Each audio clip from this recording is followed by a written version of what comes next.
자, 그 다음에 7페이지에 보면, 간단한 용어가 있는데요. 그게 1번에 보면 국세와 지방세 돼 있죠. 자, 오늘도 몇 번 말했죠, 그죠? 국세 뭡니까? 국가의 재정 수입이 되는 세금. 자, 그럼 그 건자는 누굽니까? 국세청장. 국세는 어디에 가서 원칙적인 납부가 어디입니까? 관할 세무서. 됐죠? 이건 기본적으로 잡고 있어야 되죠? 자, 그럼 옆에 국세 보세요. 국세 세목을 보면 그게 구분, 세목, 세법, 비교. 여기 돼 있죠? 근데 그 세목 옆에다가 국세는 어떻게 했어요? 소득세 옆에 소득세법 돼 있죠? 또 법인세 옆에 법인세법 돼 있죠? 국가의 재정수있는 국세 세목 하나하나는 1세목이 1세법이다. 즉 개별세법주의입니다. 근데 세법은 하나만 있는 게 아니죠, 그죠? 종류가 많다. 국세 세목은. 그런데 상속세와 증여세는 어찌 됐어요? 상속세 옆에 상속세 및 증여세법. 증여세 옆에도 상속세 및 증여세법. 이거는 이 세목이 1세법을 형성하고 있어요. 왜 그러냐면은 상속세는 사망 후에 무상으로 받은 이전되니까 내는 세금이라 있죠. 그러면 살아있을 때 재산을 무상으로 주겠죠. 그러니까 상속세를 보완시키기 위해서 만든 세금이 뭐다? 증여세예요. 그래서 상속세, 증여세는 한 세목으로 세법으로 되어 있단 말이에요. 세목은 다르지만. 됐죠? 이렇게. 근데 밑에 이제 지방세 봅니다. 지방세는 어떻게 했어요? 지방세법이라는 하나로 되어 있어요. 세목 11가지가 개별세법주의가 아닙니다. 세목 하나하나가 1세법이 아니고 지방세법입니다. 이거를 1세법 다세목주의 이렇게 말하기도 하고요. 간단하게 말하면 통일법전주의 이렇게 말합니다. 자, 간단히 참고하고요. 2번 갑니다. 7페이지 2번에 보면 납세자와 납세 의무자 있죠. 자, 그 납세자 보니까 뭐가 돼 있어요? 납세 의무자도 있고요. 징수 의무자도 있어요. 자, 납세자 안에는 납세 의무자가 있고요. 징수 의무자가 있어요. 자, 그러면 요 납세 의무자 안에는요.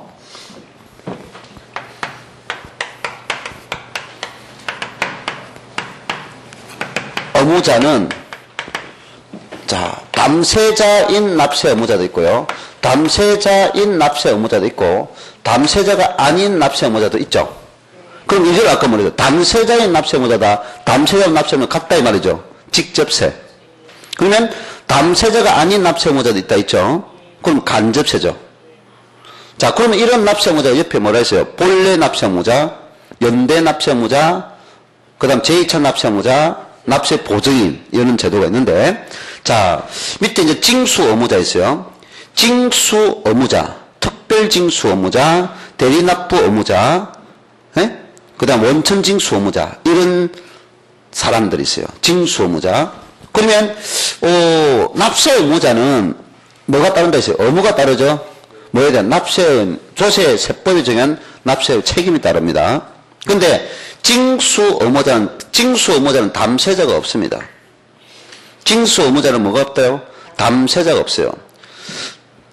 그러면 징수 의무자는 가세권을 가진 세무공무원에게 세무공무원이 세금을 부과를 시켰어요. 됐나요? 그럼 부과시킨 것에 대해서 세금 부담을 하는 자가 있어요. 납세 의무자입니다. 그럼 납세물 세금을 납부해야 되겠고 세무공무원은 그다 드려야 되겠죠. 부과된 세금을 징수해야 되겠다. 그러면 이 납세 의무자는 세금을 납부해야 되고 세무공무원 징수해야 되는데 뭔가 불편하더라는 거죠. 간접세법을 지금 설명하는 게 아닙니다. 납세 의무자가 이건 직접 받아들일 수도 있고 간접으로 받을 수도 있는데 뭔가 불편하더라. 그래서 때로 세무공무원이 가세권자가 특정자의 위임을 줍니다. 뭐 한다? 위임을 준다 말이죠. 위임을 줘서 너가 세금을 납세 의무자라 대신 세금을 징수해라. 그래서 너가 좀 납부 좀 해달라 이 말이야. 그럼 이 위임을 받은 자를 우리는 뭐냐면은 징수 의무자라고 해요. 그러니까 이 징수 의무자는 조세를 부담한 자가 아니고요. 조세를 납부 의무가 있는 사람도 아닙니다. 대신 받아서 내는 사람이다 말이죠. 대신 받아서 내는. 그럼 이 징수 의무자는 왜 이 징수 의무 제도를 만들었냐면은 징수와 가세권자인 세무공무원과 납세 의무자의 징검다리 역할을 하는 거예요. 뭐에 대한 징검다리 역할? 징수의 편리성을 도모할 목적으로, 납부의 편리성을 도모할 목적으로 만든 사람이다 말이죠. 됐죠? 그러면 나중에 뭐가 있느냐 하면은 지방세에 지방소득세가 있어요. 이 지방소득세는 기초자치단체의 재정 수입이 됩니다. 근데 이 지방소득세는 부가세이기 때문에 자체적인 세원을 형성할 수 없습니다. 그럼 아까 이 지방소득세는 국세인 소득세를 납부하는 자는 그 소득세 납부세액에 대해서 일정 비율을 지방소득세를 부담해야 돼요. 그럼 원칙적으로 한다면 1소득자 개인은 먼저 어디를 찾아간다? 세무서 찾아가가지고 소득세를 먼저 납부해야 되고, 되나요? 소득세 납세 증명서를 받아가지고 그거를 지방자치단체에 가야 된단 말이야. 원칙적 개념은. 이해돼요? 그럼 거기에 대해서 일정 비율 10%를 지방소득세를 납부하게 된다. 그러면 1개인이 움직이는 동세는 뭡니까? 세무서, 지방자치단체. 그렇죠? 그럼 이런 사람들이 내만이 아니라 많죠? 근데 관할 세무서는 하나죠. 그죠? 그럼 관할 세무서에서 소득세를 받을 때, 소득세만 받지 말고, 모두 받자. 지방자치단체 세금인 지방소득 함께 받아라 말이죠. 함께 받아가지고 그거를 모아가지고 지방자치단체 넘겨주면 되겠죠. 개개인 움직이지 하지 말고, 간단히 감이 옵니까? 그러니까 이거를 뭐냐, 이 지방소득세에 대해서 지방세에 무슨 제도냐, 특별징수라는 거예요. 무슨 징수? 특별징수 의무자. 오케이? 특별징수 의무자입니다. 자, 그 다음. 그럼 조금 전에 우리가 소득세가 있는데, 방금 소득세는 뭐라 했습니까? 국세입니다. 이 소득세인 국세는 1개개인이 관할 세무서에 납부하는 것이 원칙입니다. 근데 우리가 회사에 근무하는 종업원이 50명입니다. 그러면 50명에 대해서 월급을 주는 사람 있죠? 그게 뭡니까? 용역을 제공받아 사용하는 사람. 사용자죠. 사용자로 하여금 월급이 나오죠. 그죠? 원칙적으로 한다면 매 월급 지급하는 것을 개개인이 연말정산에 소득정산을 해가지고 개개인이 신고 납부해야 된단 말이죠. 그럼 여러 사람이 움직이잖아. 근데 그 소득의 원천이 회사에서 사용자가 알고 있죠.